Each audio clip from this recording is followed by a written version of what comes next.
네, 오늘도 각지에서 영상으로 예배하는 대전과 광주, 화순, 진주 또 하얼빈의 성도들, 미국 시애틀의 성도들과 몽골어로 말씀을 듣는 분들 모두에게 안부드리고 주님의 축복과 은혜가 여러분들에게 함께 하시길 바라겠습니다. 특별히 인터넷을 통해서 늘 말씀을 대하는 여러분들에게도 하나님의 변함없는 사랑과 은혜가 함께 하시길 바랍니다. 오늘은 하나님을 체험하는 것에 대하여 우리가 예수를 믿는다 하지만 그저 종교 생활을 할 뿐 하나님을 제대로 경험하지 못하고 그냥 습관적으로 교회에 다니는 사람들이 많이 있다고 생각을 합니다. 그러나 성경을 읽어보면 하나님을 믿으면 하나님을 분명하게 생생하게 경험할 수 있다. 그렇게 말해주고 있어요. 예를 들어서 구약의 아브라함이라든가 모세라든지 다윗이라든지 사람들은 하나님을 만난 뒤에 그들의 삶이 변합니다. 그러니까 이름이 바뀌잖아요. 아브라함도 원래는 아브라함이다가 하나님이 아브라함이라고 하고요. 그 이름이 말하자면 그 사람이에요. 열국의 아비라는 뜻이거든. 믿음의 조상이 되지 않습니까? 그 이름대로 되게 하시는 거예요. 사실 야곱도 정말 오랜 시간의 과정을 통해서 변화를 시킨 다음에 이름을 이스라엘로 바꾸잖아요. 결국 이스라엘 나라가 그 야곱이라는 한 사람 그 12지파를 통해서 생겨나는데 그 씨앗이에요. 아브라함, 이삭, 야곱. 그들이 하나님을 만났을 때 그들의 인생은 하나님의 뜻을 이루는 도구들이 되고 완전히 바뀌는 거거든요. 신약에도 사마리아 여인이라든지 나름대로 사마리아 여인도 이방 여자지만 사마리아 사람이지만은 부도덕하지만은 나름대로의 신앙을 갖고 있다고 생각했어요. 대화를 보면. 그렇지만 그가 예수를 진짜 만났을 때 그는 목마름을 해결하고 변화된 삶을 살 수 있게 된 거죠. 누가복음 19장의 삭개오도 마찬가지예요. 세리장이고 그는 부자였고 그는 수단과 방법을 가리지 않고 돈을 벌고 그렇지만 그가 예수를 만난 뒤에 그는 변했습니다. 그가 토색한 걸 다 갚아주고 4배나 재산도 절반을 팔아서 가난한 데 나눠주고 주님도 인정을 했습니다. 구원이 이 집에 이르렀으니 이도 하나님 아브라함의 자손이다. 누가요? 삭개오. 7 귀신 들렸던 마리아. 그도 예수를 만난 다음에 완전히 그의 여자 일생이 바뀌었습니다. 베드로, 요한, 야고보 많은 사람들이 다 바뀌었습니다. 베드로도 얼마나 급하고 성격이 말하자면 변화무쌍한 사람이고 충동적이고 그러나 결국 그가 주님의 정말 귀한 가장 뛰어난 수제자 사도가 됐습니다. 그리고 요한, 야고보 그들도 성질이 보통이 아닌 주님이 그들의 별명을 보아너게 우레의 아들이다. 아주 한번 성질이 나면 불 같다는 얘기죠. 우레같이 그냥 소리가 우르르 쾅쾅하면서 가만히 있지 못하는. 그러니까 사마리아로 통행할 때 사마리아 사람들이 예수님을 받지 않으니까 하늘로부터 불을 내려서 저들을 다 멸하기를 원한다고 하는 그런 성격의 소유자들. 그러나 그들이 말년에 가서는 사랑의 사도로 요한서신 서로 사랑하라. 그러한 아름다운 사도들로 이름을 바꿔줬습니다. 야곱이 라헬 그의 사랑하는 아내로부터 막내를 낳을 때 이름이 베누니, 그러니까 라헬의 죽으면서 낳았지 않습니까? 마지막 혼이 떠나려 할 때 베냐민을 낳았어요. 그때 그 라헬이 슬픔의 아들이다. 얘는 슬픔의 아들이다. 베누니 지었을 때 야곱이 즉시 이름을 바꿔줬습니다. 아니다. 베냐민이다. 슬픔의 아들이 아니다. 오른손의 아들이다. 베냐민이라 오른손의 아들이에요. 즉시 이름 바꿔주고. 누가 키우냐? 어미도 없는데 슬픔의 아들이다. 아니다. 하나님의 오른손으로 그를 붙들어준다. 하나님이 사랑하신 자다. 야곱은 영적으로 성숙한 사람이었습니다. 그 이름을 바꿔줬죠. 그 이름을 바꿔주는 거예요. 하나님은 이름을 바꿔줘. 이름 바꿔주는 큰 의미가 있어요. 그렇게 만들어준다는 얘기예요. 그러니까 하나님을 만났어.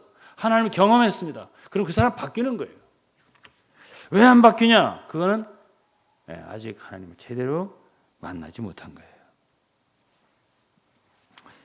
교회사도 고대의 한 4세기경에 성 어거스틴이라는 여러분 잘 아시는 분. 그 사람도 참회록을 썼습니다. 예수 믿기 전에, 주님 만나기 전에, 참되게 주님 알기 전에 방탕했다 해서 그는 참회록이라는 유명한 저서를 남겼습니다. 그가 훗날에 참회록에서 기록한 그가 있었던 것이 마니교예요. 당시의 이단입니다. 9년 동안 그는 그 이단 종파에 빠져서 아주 방탕하는 세월을 보냈습니다. 그는 그 참회록 기록을 통해서 그들의 입은 아버지의 이름과 주 예수 그리스도의 이름과 의로자이시고 보혜사이신 성령의 이름이 뒤섞인 말로 제절거리는 악마의 덫이었다. 악마의 덫에서 자기는 나왔다 그랬습니다. 그리고 그러한 형편없는 이단 종파에 빠져 있었다는 사실에 깊은 후회를 하였다 했습니다. 당대에 아주 머리가 좋고 뛰어난 지성인이었던 어거스틴 같은 사람이 어찌 그렇게 이단에 빠질 수 있었을까? 당시 마니교는 단순하지만 심오하고 영적인 일에 있어서 편리한 해답을 어거스틴 같은 지성인에게 제공했기 때문에 젊었던 어거스틴 눈에 성경은 너무나 지루하고 단순한 그런 문체고 거기서는 자기가 철학적인 지성을 만족시킬 만한 답을 얻지 못한다. 지혜를 얻지 못한다. 그래서 눈을 돌려서 말하자면 그 마니교의 그 철학적이고 아주 현학적인 지식에 빠져서 그는 9년이나 허송세월을 하게 됩니다. 그렇게 나름대로의 영적인 갈등을 해소시켜줄 만한 그러한 아주 지혜롭고 지식으로 충만한 이단적인 사상들이 당시에도 있었을 뿐 아니라 오늘날도 있어요. 그러한 마니교의 허구적인 사상을 어거스틴이 깊이 추구하다가 이것이 허구구나. 허구 아시죠? 이것이 순전히 지식이 껍데기구나. 그것을 알고 이 보이지 않는 하나님은 우리가 지식이나 철학으로 우리의 머릿속에 있는 어떤 것으로 잡을 수 있는 분이 아니잖아요. 그런 분이 자기가 지금까지 심오하게 여겼던 지식 속에 계시지 않다는 걸 발견하고 더욱더 찾게 됩니다. 그래서 진정으로 참된 실체이신 하나님에 대한 궁극적인 축으로 나아가게 되는 거예요. 그래서 우리가 오늘날도 어거스틴의 삼위일체론이라든가 또는 신국론이라든가 이런 책을 읽으면 그렇게 깊을 수가 없어요.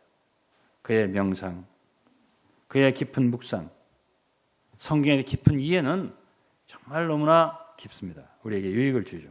왜 그렇습니까? 그가 그런 거짓된 지식적인 체계 속에서 오랫동안 헤매기 때문에 참되신 하나님에 대한 발견, 그것이 너무나 귀했던 거예요.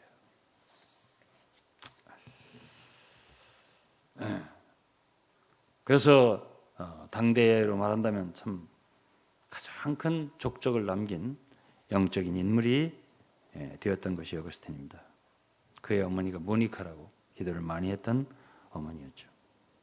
그래서 그는 그 욕심의 덫이라고 표현했어요. 마니교를 간신히 빠져나왔다 그렇게 표현했습니다. 하나님의 은혜라고 했습니다. 1520년대에 종교 개혁을 일으켰던 마틴 루터도 정말 주님을 참되게 만난 다음에 정말 귀한 그릇이 됐습니다. 그는 원래 수도원에서 고행을 하던 신부였습니다. 그는 1507년에 신부로 서품이 되었어요. 매일 규칙에 따라서 7차례씩 기도드리고 새벽 1시나 2시에 종소리와 함께 일어나서 십자가 성호를 가슴에 그리고 하루 생활을 시작하고 두 번째 종소리에 맞춰서 예배당으로 들어가 성수를 뿌리고 제단 앞에 무릎을 꿇고 기도. 이러한 판에 박힌 생활을 거듭하게 됩니다. 근데 그는 수도원에 있을 때 특히 죄 문제로 고민했어요. 속에서 일어나는 정욕, 그런 죄 문제로 고민을 하기 때문에 세상을 접하지 않고 그 죄가 일어나지 않도록 수도원 안에 틀어박혀서 돌을 닦는 것이 죄를 벗는 길이라고 생각을 했습니다. 그것이 바로 성결의 길이다라고 생각했죠. 그래서 두문불출을 했습니다. 더욱더 이전보다 기도를 많이 하고 그런데도 그의 마음이 평안하지 않고 깊은 죄성을 속에서 끊어버리지 못하는 그런 갈등을 겪게 됩니다. 다만 할 수 있는 것은 문 밖에 악한 사람과 관계를 끊자. 더러운 풍속을 피하자. 그렇지만 그 마음속에 있는 악한 생각을 없애버리지 못한다는 깨닫게 됩니다. 그런 악한 불결한 생각을 억제하지 못할 때에 그는 라틴어로 된 성경 기도문을 수백 번씩 외웠다고 했습니다. 어떤 날은 종일토록 금식을 하면서 읽고 많은 종교적인 실행을 통해서 그는 자신의 더러움을, 죄성을, 정욕을 없애보려고 노력을 했어요. 동료 중에 한 사람이 루터가 그렇게 힘들어하는 걸 보고 당신이 만약 선한 일을 많이 더 지금보다 더 많이 행한다면 또 공로를 더 많이 쌓게 된다면 하나님의 선한 권고하심을 받을 수 있을 거다라고 부추기는 말했습니다. 루터는 그 말을 듣고 마음에 두고 더욱 했으나 더욱더 수렁에 빠지게 된 자신을 발견했습니다.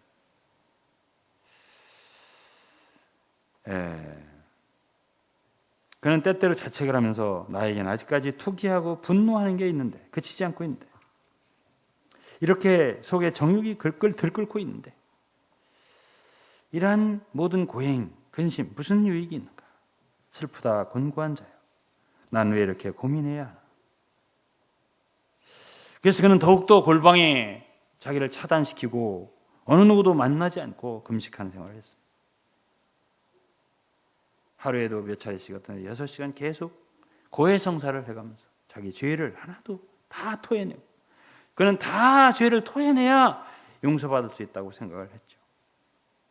그런데 계속 토해낼수록 다시 다른 문제가 부각이 되고 자신이 지은 죄를 빠뜨림없이 기억해야 하는데 아무리 더듬고 수색하고 철저하게 찾아내도 아직 죄가 남아있는 것 같이 느꼈습니다. 양심의 가책을 전혀 끝낼 수가 없었던 거예요. 나는 혹시 영원히 멸망받을 사람으로 예정된 건 아닐까? 그러한 두려움이 사로잡게 됐다 했습니다.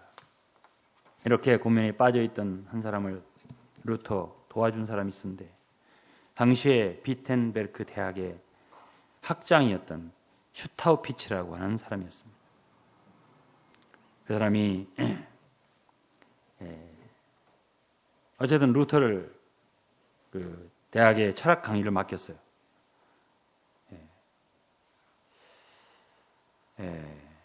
루터는 또 그 학장님에게, 슈타우피치라는 사람에게 고백을 했습니다. 나는 내 마음의 뜻을 세우고 하나님께 맹세하기를 온 마음과 정성을 다해 하나님을 섬기고 심중에 악한 생각을 일체 끊어버리고 성결함을 이루겠다고 했지만은 더욱더 악한 생각이 자꾸 내 속에서 끌어오른다.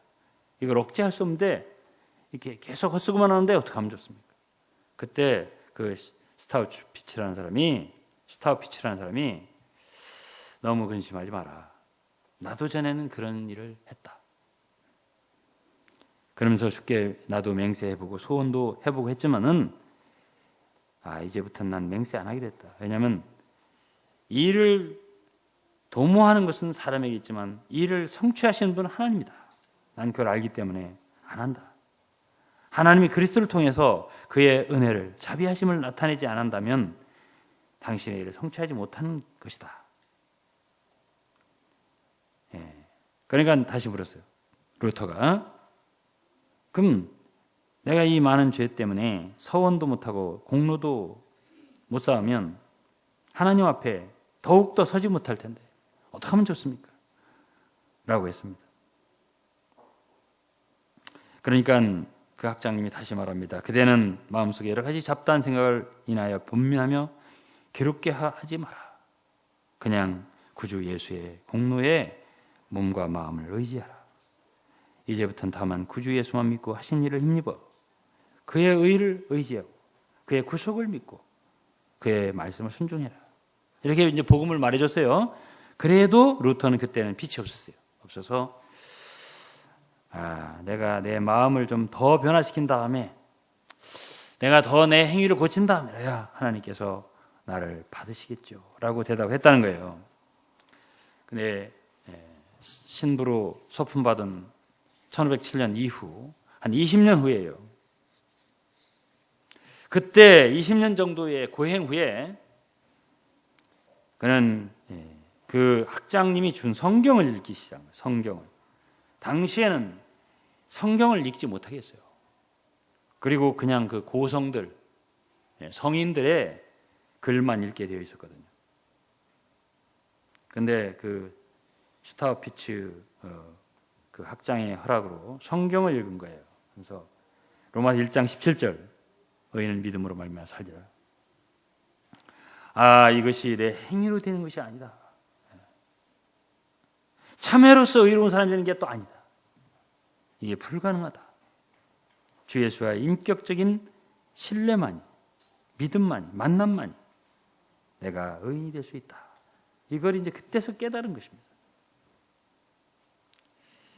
우리 인간 스스로는 전적으로 타락하여 아무 구원의 희망이 없다. 하나님이 택하신 자의 죄를 위하여 죄값을 대신 십자가에 치러주심으로 죄인을 구하여 주시는 그분의 구속사역과 은혜를 통하여 우리는 다음 믿음으로 말미암아 하나님의 자녀가 된다. 그것을 깨달은 거예요. 이신칭이라는 놀라운 진리를 깨닫고 그는 결국 예수님을 직접적으로 만나 경험하고 결국 종교개혁의 기수가 된 것입니다.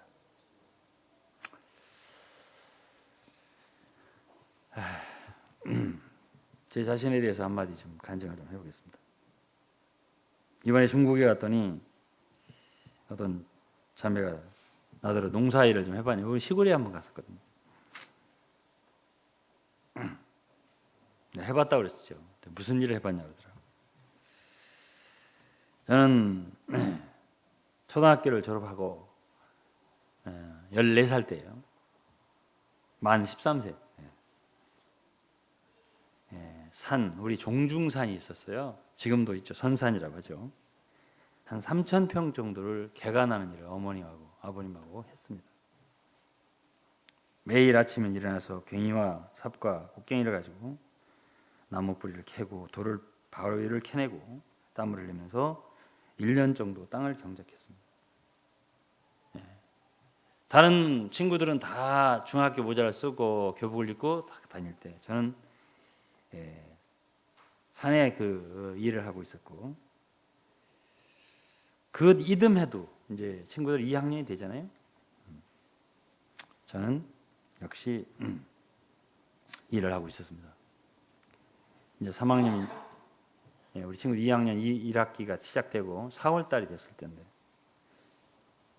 하루는 제가 인분지게를 지고 밭에 거름 주고 이제 그런 일을 하고 있을 중인데, 어떤 나이 드신 선생님 같은 분이 어머니가 대화를 하고 있는 거예요. 아들을 중학교 입학시키시는 것이 어떠냐, 그런 대화였어요. 제가 이제 이렇게 왔다 갔다 하다가 들었죠. 직감적으로 이것이 나의 일생의 하나의 절호의 기회, 이 기회를 놓치면 나는 끝난다는 생각이 순간적으로 들더라고요. 어머니, 저 학교 좀 가게 해주세요. 선생님 말씀대로. 이 어머니가 돈이 어딨냐 그러시더라고요. 그러니까 그 선생님이 당시에 수업료 900 얼마 정도 됐습니다. 제가 수업료만큼 한번 내드리겠습니다. 그러더라고요. 그 어머니가 이제 반대할 수 없으니까 저를 중학교 보냈는데, 오늘 대전에서 혹시 제 중학 동창이 대전교회에 계시잖아요. 우리 친구는 본 건물에서 공부를 하셨고, 우리 이게 후기에 뽑은 이렇게 늦지막하게 한두 달 후에 들어온 사람들은 우리 친구 사는 그 반산이라는 곳, 그 건물에서 지금 털털하게 생긴 허름한 그 건물에서 따로 공부를 했습니다. 외인 구단처럼 뭐 머리가 희끗희끗하신 분도 계시고 나이가 드신 분도 계시고 뭐 이런 분들 함께 이제 공부를 했습니다. 제가 4월 달에 가서 공부를 해서 월말에 월말고사를 봤는데 제가 진짜 수석을 했습니다. 그때부터 계속 1등을 하니까 학교에 장학생을 시켜주셔서 제가 돈 안 내고 학교를 다닐 수가 있었어요. 그런데 3학년 됐을 때 제가 이제 주로 이제 아르바이트를 하면서 다녔어요. 교암이라는 부여, 백마강이 있고 저쪽은 부여고 이쪽은 교암인데, 교암 쪽에서 아르바이트를 하면서 다녔습니다. 그런데 3학년 초에 4월 달에 다시 제가 좀 몸이 안 좋아서 학교를 못 다니게 됐습니다. 그래서 한 8개월, 4월부터 11월 말까지 제가 학교를 못 가고 집에서 요양하고 쉬고, 12월 달이 됐을 때 좀 몸이 의연하기에 어머니들로 이제 장학생이 떨어졌잖아요. 1개월마다 1학기마다 뽑으니까 학교 못 갔잖아요. 3학년 때. 3학년 때는 수업료를 내야 이제 졸업을 하는 판이 된 거예요. 수업료를 좀 달라고 그랬죠.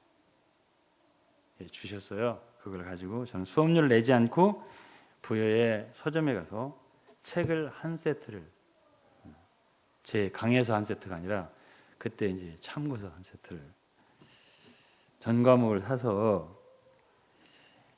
학기 말고사, 학년 말고사가 12월 13일이었습니다. 정확합니다. 그건. 1일부터 12일까지 전체를 다 한번 보고 시험을 봤는데, 그때 다시 수석 자리를 되찾았어요. 그리고 당시에는 이제 충남의 명문고등학교, 대전고등학교를 제가 입학을 하고 합격을 하고 거기를 다니게 됐습니다.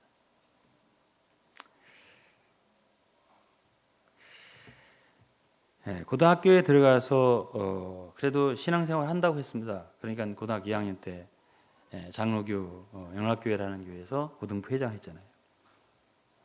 그렇지만 제 그 속에 방탕하는 죄성이 이제 한참 사춘기니까 일어나서 공부를 못하게 되더라고요. 그래서 고등학교 들어가서 정말 공부를 못했습니다. 그래서 이제 대학교 1학년 때까지 거의 뭐 공부하고는 담 쌓는 생활을 하다가 군대를 갔다 오고, 정말 그때서 참되게 주님을 체험하게 됩니다. 제가 대학교 복학해서 3학년 때, 그때부터 저의 삶이 바뀌게 된 거예요. 그렇지만 신앙생활도 온전하지 못했다, 제가 간증할 수 있습니다. 많은 지식이 나를 사로잡고, 마치 어거스틴처럼 지식 속에서 방황하고, 마치 루터처럼 어떤 행위로 빠져서 참되신 주님을 붙잡지 못하는 그러한 갈등 속에 20여 년을 보내게 됩니다. 저 자신도. 그리고서 나이가 50이 됐을 때, 그러니까 40이 넘어서 주님이 저를 외국으로 보내고, 외국에 다니면서 조금씩 그 많은 시간들, 공항에 있었던 밤을 새우고 6시간, 10시간, 또 외국의 그 머나먼 곳에서 또 비행기를 수없이 타면서 많은 생각이 변화되게 되더라고요. 많이 바뀌게 되더라고요. 50이 되었을 때 제가 과거의 모든 신앙생활을 정리하고 청산하고, 그러면서 점차적으로 주님이 내 눈을 더 열어주시더란 말이죠. 나의 모든 것이 바뀌기 시작했습니다. 제가 여기서 한마디 드리면, 여러분들의 삶이 바뀌지 않았다, 나는 옛날 그대로다, 어째 바뀌지 않지? 제가 답을 드릴게요. 그 바뀌지 않는 점을 고치려고 아무리 해도 안 됩니다. 뭐가 문제냐면 주님을 참되게 만나셔야 돼요. 주님을 참되게 만나지 못했기 때문에 그런 거예요. 그러니까 즉 다시 말하면 과거의 여러분들의 종교관념과 지식과 신앙생활의 고정관념에서 아직 벗어나지 못한 거예요. 저는 10년, 20년, 30년을 정말 그 갈등 속에서 헤매면서 어떻게 하면 여기서 벗어날까? 그러면서 한 발씩 주님이 나를 거기서 벗어나게 한 것 같아요. 여러분, 모든 일이 쉬운 게 없어요. 주님을 발견하고 알게 되는 건 순간적인 일이지만 그 과정은 정말 우리가 추구하고 찾는 과정이 있어야 되는 것 같아요. 너희가 전심으로 나를 찾아라, 그럼 내가 만나리라 했거든요.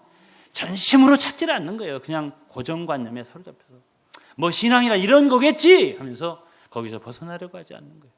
자기가 갖고 있는 기존 하나의 종교적인 개념 또는 지식, 그런 차원 벗어나지 않겠지? 아니에요. 다 내려놔야 돼요. 하나. 그럴 때 우리는 점차적으로 살아계시고 참되신 주님을 만나요. 태초에 말씀이 계시니라. 이 말씀이 하나님과 함께 계신 이 말씀은 곧 하나님이시니. 여러분, 이 우주가 창조되기 전에, 이 우주가 과학자들은 100억 년이 됐다. 그러니까 100억 년 이전에는 아무것도 없었다는 얘기입니다.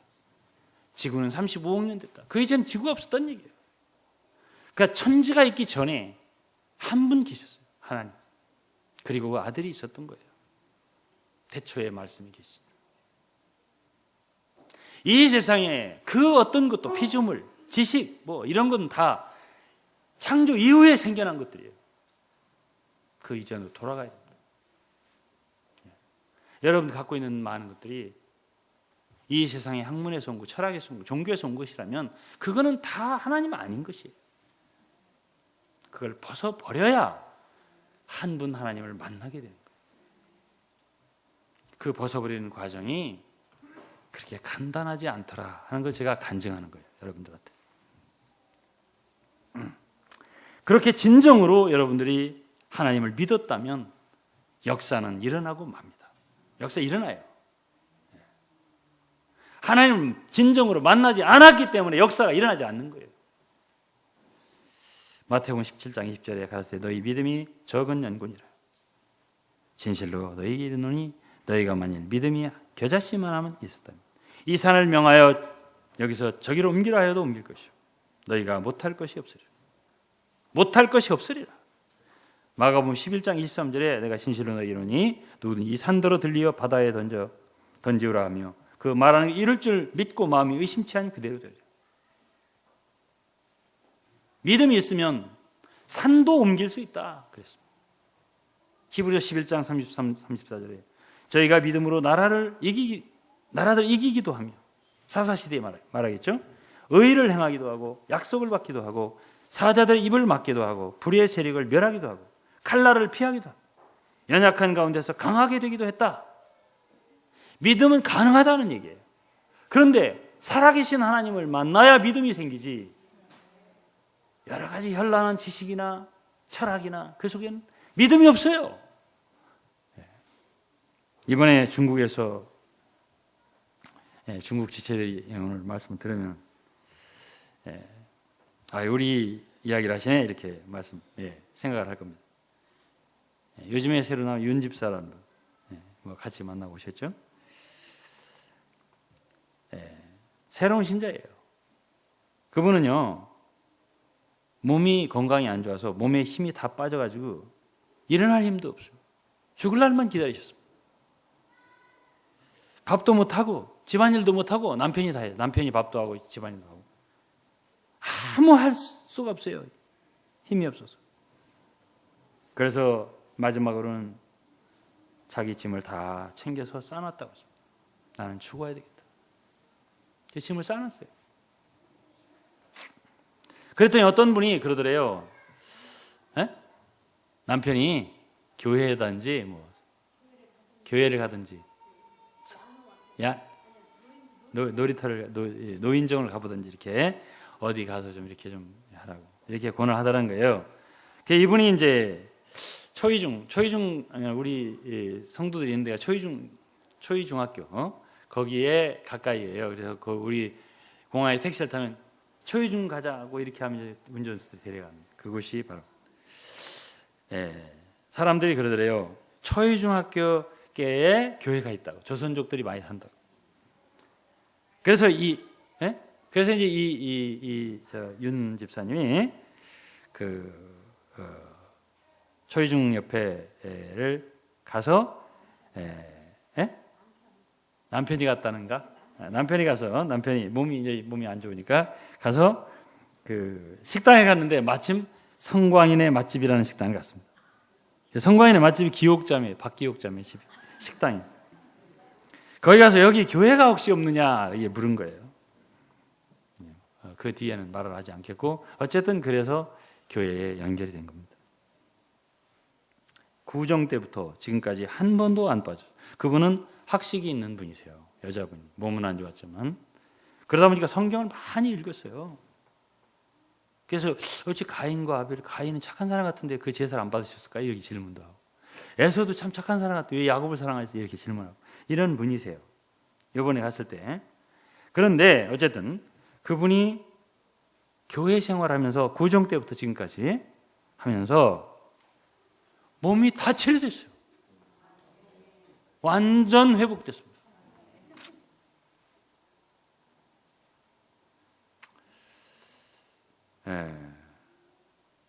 그렇게 기쁨으로 신앙생활하는 거예요. 모습을 우리가 확인하고 왔습니다. 이게 역사가 아닙니까? 이게 역사입니다. 또 우리 김영희 입사님 여기에 지난 5월달에 세미나에 오셨던 그 아들이 북한 여인과 결혼했는데 아기만 놔두고 북한 여인이 결혼한 지 얼마 안 돼서 아기만 놔두고 도망갔어요. 아기만 낳았고. 근데 그 아이가 이제 손자 아니겠어요? 우리 김 집사님 손자. 아토피라는 병 때문에 온 몸이 아주 형편없었다고 우리 지체들도 다 봤다고 그러더라고요. 아무리 병원을 다니고 치료를 받아도 치료가 안 되는 것입니다. 근데 바로 그때 이제 이곳에 세미나를 오신 거예요, 이분이. 그런 상태를 놔두고.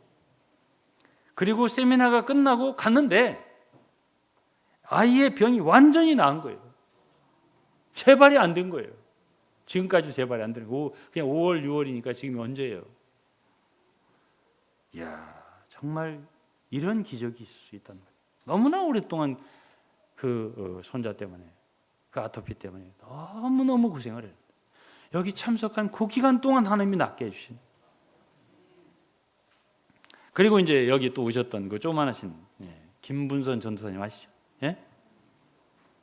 그분 남편도 여기 오셨었나? 네, 오셨었죠?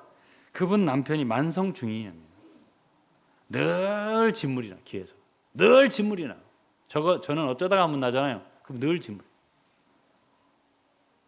학교도 못 다니시고, 못 들으시고, 보청기를 껴도 잘 안 들리시고. 양쪽 귀가 다 안 들리시는 거. 그런데 요즘에 와서 완전히 귀가 진물이 말랐어요. 그리고 점차적으로 귀가 들리는 거예요.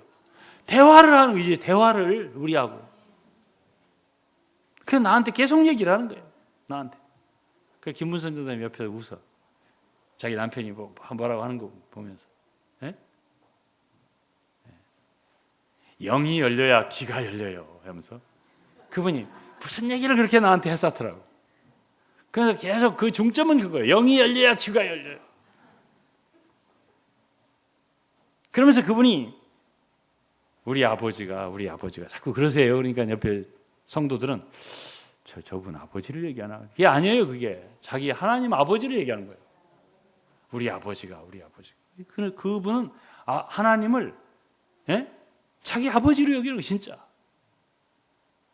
아버지를 만난 거예요. 이 사람. 아버지가 자기를 도와주고 자기를 낫게 해주고 자기를 이만큼 세워주신 거 아는 거예요.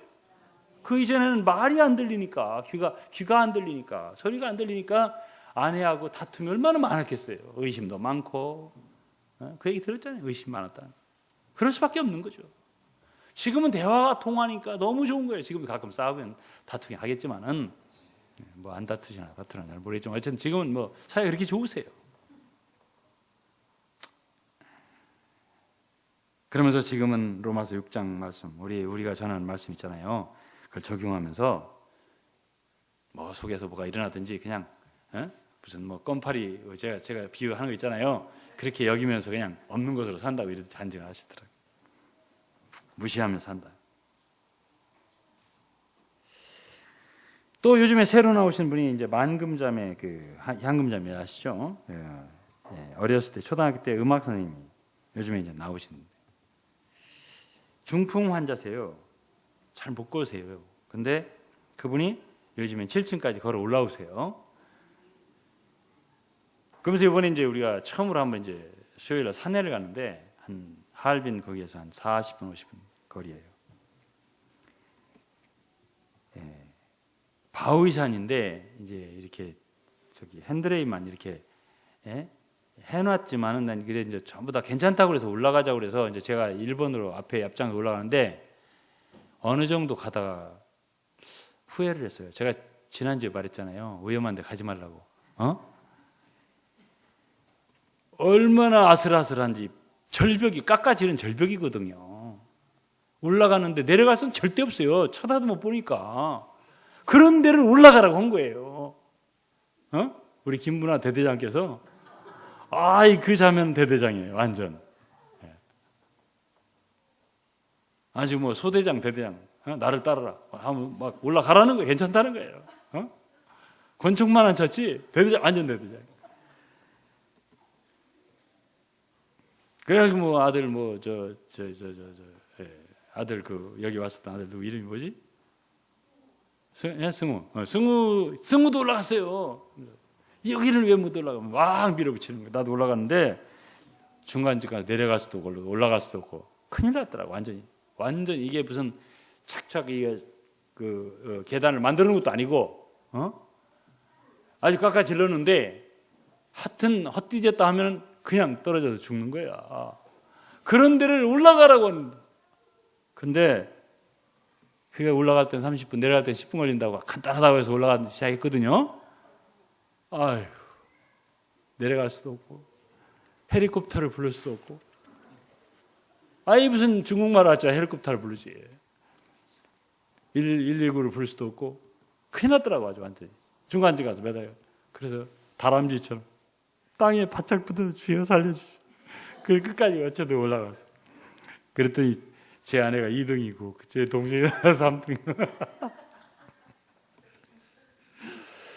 제가 이제 이 얘기를 하는 이유는 그 중풍 걸렸다는 그 음악 선생님이 올라와서 끝까지.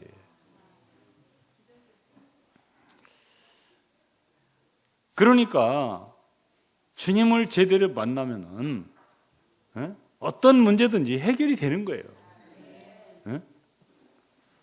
그게 뭐 저는 뭐 어려웠다. 난 뭐 이름이 장수산이거든요. 장수산. 오래 산다. 그 장수하신 할아버지 동상이 하나 있어요. 내가 그랬어요. 장수산 10년 감수산이다. 내가 속으로 그랬는데 그 말을 못하겠더라. 그 형제님, 그 나이 드신 분 올라오신 걸 보고서 그 소리 못하겠더라. 10년 감수산이라 중얼중얼 했더니 10년 장수산이에요. 그러더라.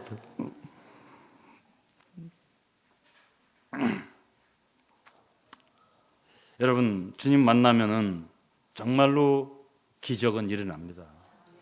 여러분 삶의 변화가 일어나요. 없다 그러면은 아직 더 주님을 만나기 위해서 찾아야 되고 추구를 해야 돼요. 주님을 만날 때 변화는 옵니다. 반드시. 우리 돌아가신 우리 최 권사님 맞다나 하나님을 이웃집 아저씨만 또 못하게 여기고 살아계신 분으로 여기고 믿지 않기 때문에 역사가 아니라는 것이지. 우리 분산 전도사 남편처럼 우리 아버지가 계속 그러더라고. 그냥 이웃집 아저씨가 아니야. 내 아버지가 항상 나를 돌봐준 아버지가 있다는 거지. 예? 참되게 주님을 믿으면 기적이 일어나고 역사가 일어날 뿐 아니라 진정한 평안을 얻게 되고 진정한 안식을 얻게 됩니다. 수고하고 무거운 짐진 자들아 다 내게로 오라. 내가 너희를 쉬게 하리라. 나는 마음이 온유하고 겸손하니 나의 멍에를 메고 내게 배우라. 그럼 너희가 쉼을 얻으리. 너희 마음이 쉼을 얻으리니. 제가 하얼빈 갔다 왔으니까 하얼빈 얘기를 좀 하는 거예요. 그곳에 제가 본격적으로 사역을 시작한 5, 6년 됐습니다. 6년은 채 안 되고 5년 넘었어요. 3, 4개월만 지나면 6년이에요. 그때 그 성도들의 상황은 정말 어려웠습니다. 제가 볼 때 너무나 힘들고 괴롭고 답답하고. 저 자매는 문제가 언제나 해결이 될까? 한 번 가도 해결이 그대로 안 되고 그대로고, 두 번째 가도 그대로고, 세 번째 가도 그대로. 기도를 항상 그분은 울기를 잘하시잖아요. 기도할 때 아무리 울어도 답이 없는 것 같아요. 참 불쌍하고 괴롭고 저거 어떡하면 좋아. 저도 늘 요즘에 바로 그 자매님 한 분이 나한테 그런 얘기, 내가 이렇게 행복하게 살아도 되나? 요즘에 이번에 그러더라고요. 이번에 요즘에 내가 이렇게 행복하게 살아도 괜찮나? 너무 기쁘다는 거예요. 여러분, 저는 참 간증할 수 있어요. 주님은 여러분들을 자유케 하시고 평화를 주세요. 아니라고요? 정말 주님을 만나고 세월이 가보세요. 여러분의 모든 문제는 해결돼요. 됩니다. 그리고 평화를 얻게 돼요. 주님이 주신다고 했는데 안 주시겠어요? 만일 안 주신다면 성경은 거짓말이에요. 그런데 문제는 주님을 진정으로 주님 한 분을 믿어야 돼요. 어떤 사람은 교회를 일하러 오는 사람도 있고 사람과 사귀러 오는 사람도 있고, 물론 사귀는 필요해요. 봉사도 필요해요. 그렇지만 그것이 1번은 아니에요. 1번은 우리가 신앙생활 목적 하나님을 만나는 거예요. 하나님이 1번이지 어째 일이 맞아요.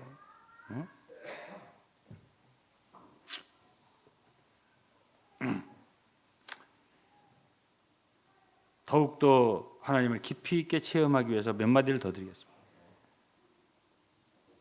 진정으로 하나님을 사랑하고 그분의 말씀을 지키고 주님을 따라야 하나님을 더욱 체험하게 됩니다. 바짝 따라야 해요. 하나님을 바짝 마음에 항상 모시고 내 안에 거하라 그랬잖아요. 내 안에 거하라.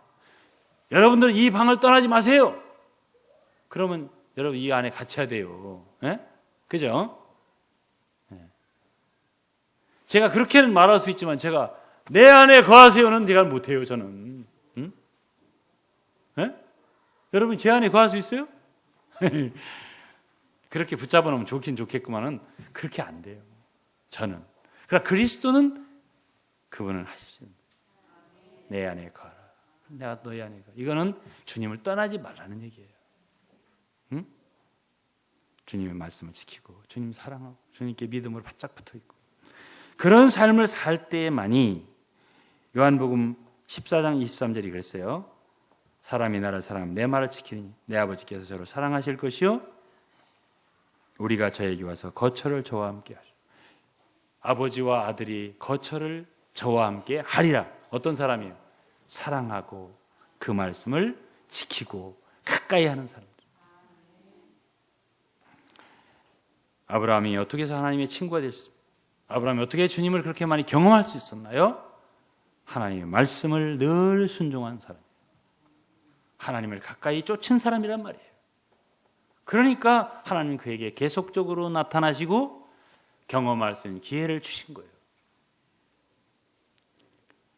순종하는 사회에 보는 누구야? 다윗이지. 제가 늘 말하지만 다윗은 권위를 알고 순종한 사람. 시편 133편 보면 기름 부으면 머리로부터 흘러내린다 했습니다. 머리는 그리스도, 유일한 머리예요. 머리는 권위예요. 여러분 계시록 22장 보면 생명수의 강은 보좌로부터 흘러내려요. 보좌는 권위입니다. 우리가 하나님을 권위로 알고 복종하고 순종하는 사람이 아니면 생명수의 체험 못하는 거예요. 흘러내리지 않는 거예요. 기름 부음 흘러내리지 않는 거예요. 거역하는 사람, 교만한 사람, 하나님을 경험하지 못해요. 하나님 임재를 경험하지 못하는 거예요. 다윗은 그렇게 많이 하나님을 체험할 수 있었던 비결이 바로 순종하는, 권위를 알고 복종하는, 그 아래 자기를 쳐서 복종시키는 삶을 살았기 때문에. 시편을 읽어보세요. 다윗이 수많은 시편을 썼습니다. 하나님을 경험할 수 있었기 때문에 그는 그러한 많은 하나님의 은혜를 노래할 수 있었던 것입니다. 오늘 가장 중요한 말씀 드리겠습니다. 그리스도의 생명을 체험할 수 있는, 하나님을 가장 현저하게 충만하게 체험할 수 있는 것이 바로 교회예요. 신약의 교회. 여러분, 시대는 늘 전진하는 거예요. 전진. 시대가 더욱더 마지막으로 올수록 축복은 많은 거예요. 구약 시대보다 신약은 더욱더 축복이 있는 시대예요. 하나님을 구약의 성도를 체험했죠. 하나님을 알았죠. 그러나 신약은 작은 자까지 다 하나님을 알 수 있어요. 또 충만. 에베소 성경에는 충만이라는 말이 많이 나오거든요. 그거는 몸을 말할 때 나와요. 몸. 몸이라고 하는 건 교회예요. 교회를 모르면 하나님에 대한 체험이 제한적입니다. 난 여러분들이 이 말을 어떻게 들을지 모르겠어요. 그러나 여러분들이 충분하게 속에서 이해가 잘 안 가더라도 그냥 들어두세요. 언젠가는 이해가 갈 거예요. 하나님의 생명, 하나님을 가장 충만하게 체험할 수 있는 건 몸이에요. 여러분들이 에베소 1장을 읽어보세요. 1장 23절. 교회는 그리스도의 충만이라고 했죠. 3장을 읽어 하나님이 교회 안에 모든 성도와 함께 그리스도의 사랑을 알 수 있다 그랬고, 모든 성도 함께, 이건 교회를 얘기하는 거예요. 하나님 모든 충만하신 것으로 너에게 충만케 되기를 원합니다. 이 충만이라는 말이 교회를 위해서 쓰여지거든요.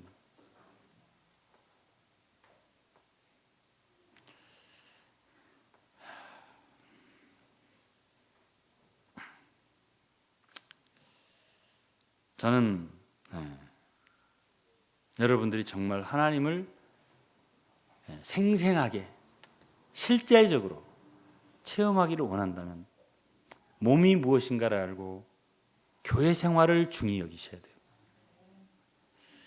오늘날 사람들은 교회를 소홀히 하고 업신여긴 사람들도 있습니다. 그러나 고린도전서를 읽어본다든지 바울의 서신을 읽어보면 너무너무 중요한 게 교회예요. 전능하시고 위대하신 하나님, 창조주 하나님. 그런데 그분의 걸작품은 교회예요. 그리고 그분의 모든 마음은 교회이죠. 그분 자신을 온전히 교회에 주셨습니다. 그분의 생명도 교회에 주셨습니다. 교회에 그분 자신을 맡겼어요. 그러니까 몸이죠. 그분 전체를 충만을 교회에 담았어요. 교회를 떠나서는 우리가 그리스도를 충만하게 체험할 길은 없어요.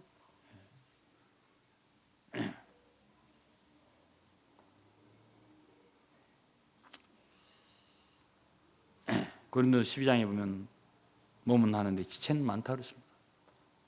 우리는 몸에 붙어있다고 했어요. 코든지 입이든지 귀든지 뭐 머리든지 손이든지 팔이든지 우리는 다 몸에 붙어있다고 했습니다.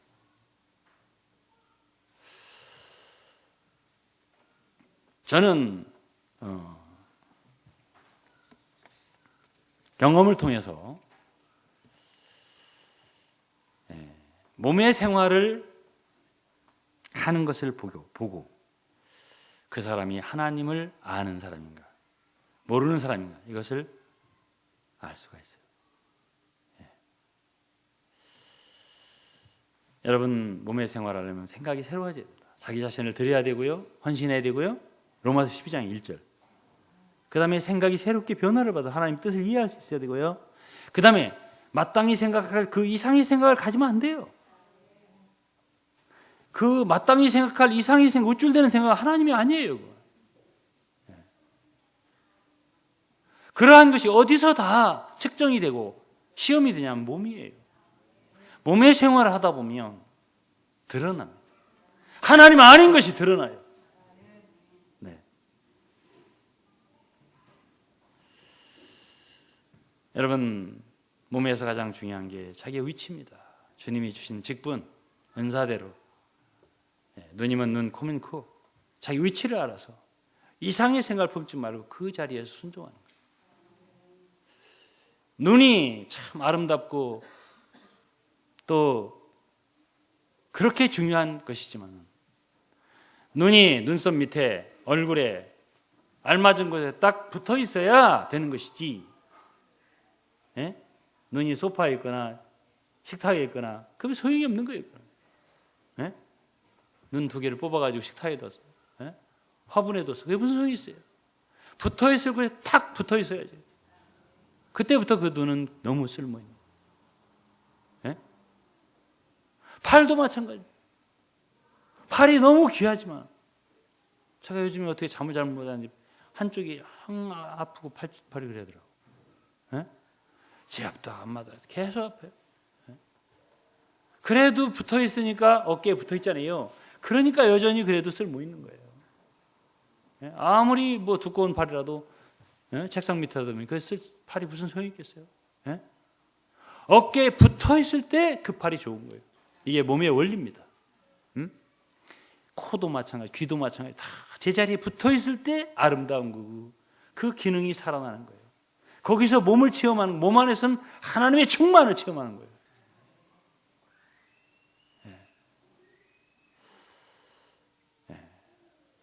어떤 사람은 단독적인 걸 좋아해요.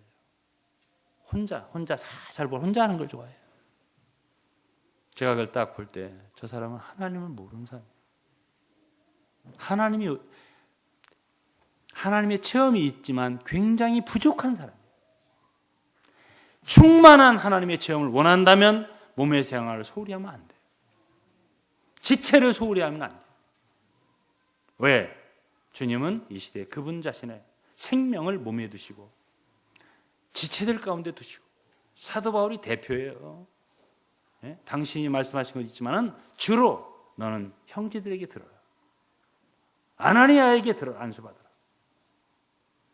그 뒤부터 사도 바울은 자기를 높이지 않고 언제나 형제들 가운데 자기를 두고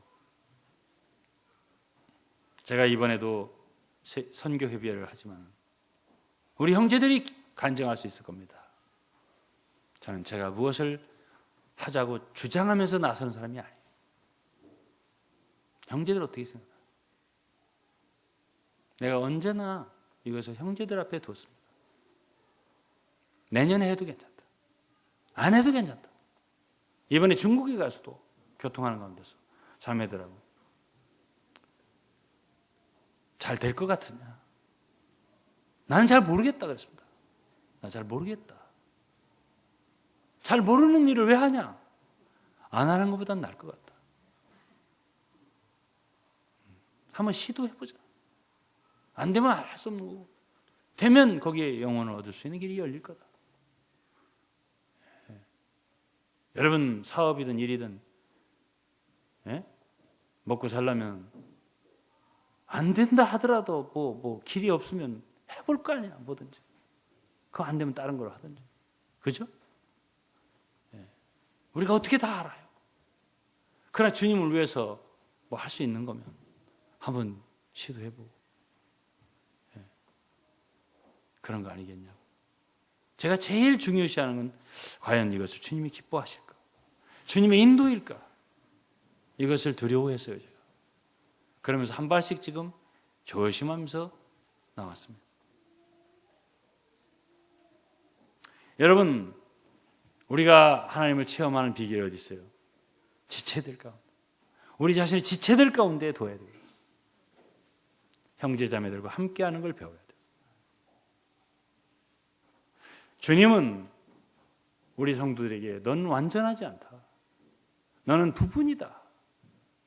지체라고 하는 게 부분이라는 뜻이에요. 영어로 part. 우리는 전체가 아니에요. 그렇기 때문에 서로 권면하고 서로 가르치고 서로 온전케 해주고 피차 가르치고 권면하고 다른 지체의 말을 들을 수 있어야 돼요. 그래야 되거든. 그런 가운데서 우리는 하나님을 충만하게 체험할 수 있게 되는 거예요.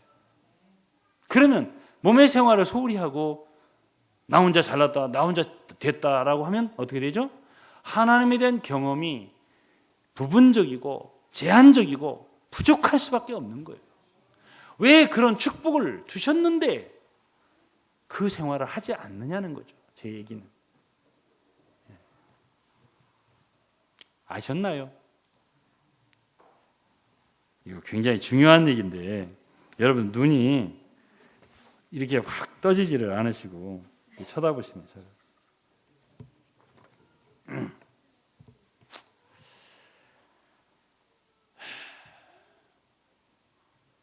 몸 안에서 그리스도의 충만을 우리가 체험할 수 있는 거예요.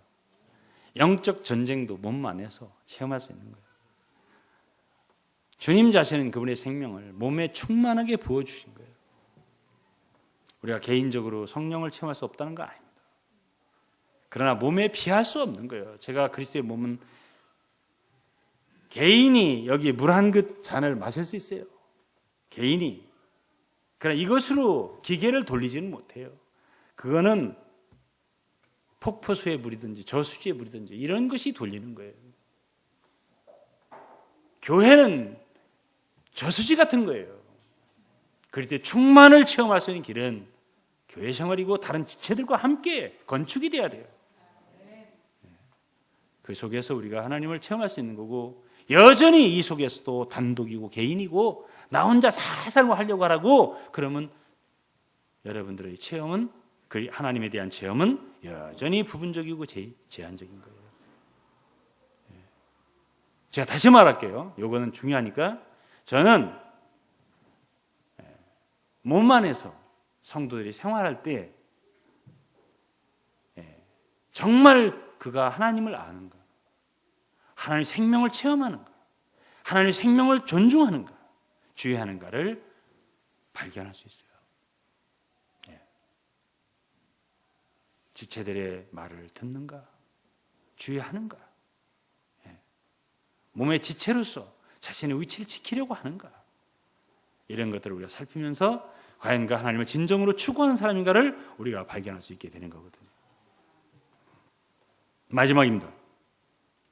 복음을 위해 섬길 때 우리는 하나님을 체험하게 됩니다. 마태복음 28장 마지막 여러분들 아시죠? 내가 항상 너희와 함께 있으리라. 어떤 사람에게 함께 한다 그랬어요?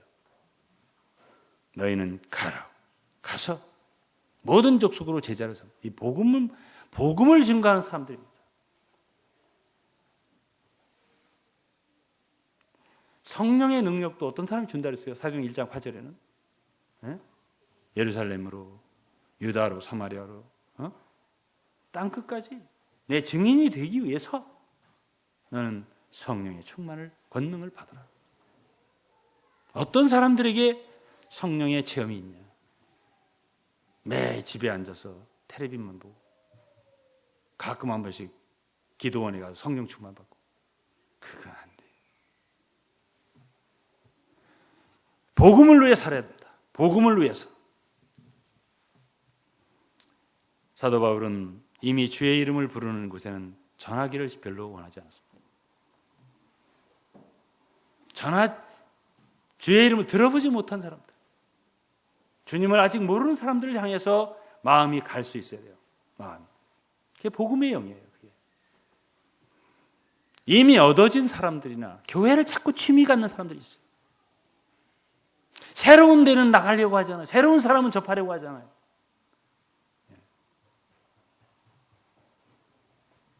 이건 복음의 영이 아니에요. 바울 시대의 바울은 새로운 곳을 향해서 계속적으로 나가려고 했던 발걸음. 거짓 교사들은 이미 얻어진 사람들을 취하려고 다녔습니다. 난 우리 가운데도 그러한 습관, 그러한 기질들을 버려야 한다고 생각해요. 여러분 모두가 다 새로운 사람에 대한, 믿지 않는 사람에 대한 취미를 가져야죠. 이미 믿은 사람, 교회에 너무 높아심을 갖지 마세요. 이미 믿었잖아요. 누가 그 사람을 더 나보다 관리하느냐? 누구 말을 더 듣느냐? 이건 무익한 다툼이에요. 제가 이렇게 경험해 볼 때 1년만 예수 믿었으면 그 사람 다 전할 수 있어요. 옆국에 있는 성도들 보세요. 1년 됐을 때 다 전할 수 있어요. 나가서.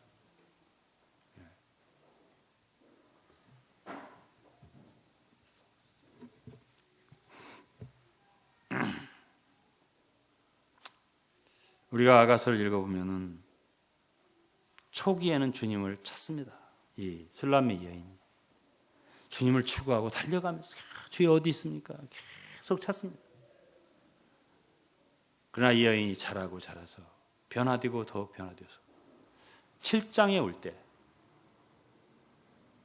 주님이 그 여자를 칭찬하십니다. 주님이 칭찬해요. 물론 처음부터 칭찬이 좀 있지만 완전한 칭찬은 7장이에요. 어디서부터냐? 그 여자의 팔이 아름답다. 네? 팔이 아름답다. 종아리가 아름답다. 네? 그게 뭔데? 주의 소식을 전하는 자들의 팔이요. 이건 복음의 발인 거예요. 네? 복음에 예비한 거 신을 신고. 네? 복음을 전하는 사람들. 새로운 영혼을 향해서 나가려고 하는. 제가 선교협의회나 지금 제가 대전이니 교회를 위해서 나갔던 발걸음이나 무엇이나 제 마음은 믿지 않는 사람들을 향해 있었던 거예요. 뭐든지 제가 시도하는 것은 어떻게 하면 주의 복음을 참으로 들어보지 못한 사람들을 향해서 나갈 수 있을까? 이거입니다.